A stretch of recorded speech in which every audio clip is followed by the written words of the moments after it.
Qualifications for facilitators, qualifications for learners, and standards for centres as well, which is also a really important part of what we do.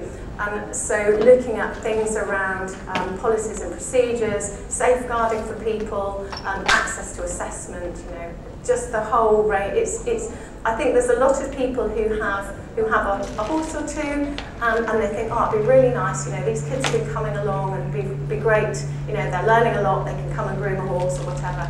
But I think in order to be professional, there are a lot of things to take into account, and those are some of the things I think need to be taken into account. Some of the people who are less likely to be looking at qualifications but looking at things in a therapeutic sense might be people who have some sort of learning difficulty, and this is Hilary. This is the first time she's met this horse, and she just spent her time saying, "What's this horse called? What's this horse called?"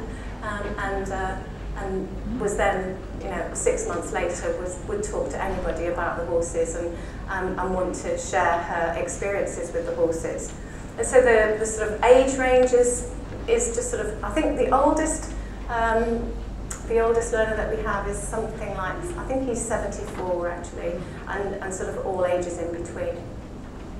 This is a group of, it's called the Never Too Old group, and it's on the Isle of Wight. So they're all over 50, I think, and some of them have learning difficulties too. And then the corporate sector as well. So I haven't talked very much about the corporate sector, but there are also qualifications for the corporate sector in terms of you know, business skills or leadership, management development, those sorts of things.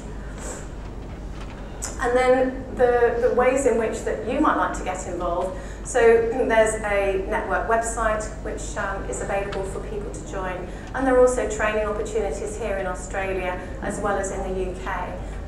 And before I just go to does anybody have any questions about any of this? Have you done any work with young offenders who have gone to jail, you know, that are about to go into the jail system? I've done some work with, I took my horses into prison in 2005 and did communication and anger management with the men in jail. When that was really successful, you know, taking the horses into prison.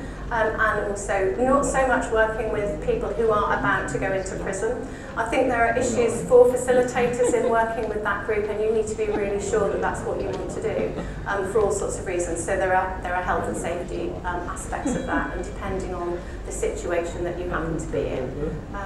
But yes, there are great benefits in working with that group of people. I am down on stand 612 if anybody would like to come and talk to me on a one-to-one basis. Really grateful that you've come today and listened to the talk. Do join the network if you get the opportunity, or like us on Facebook, and if you want to become a member, use the Equitana 2013 code to give yourself a discount. Thank you very much.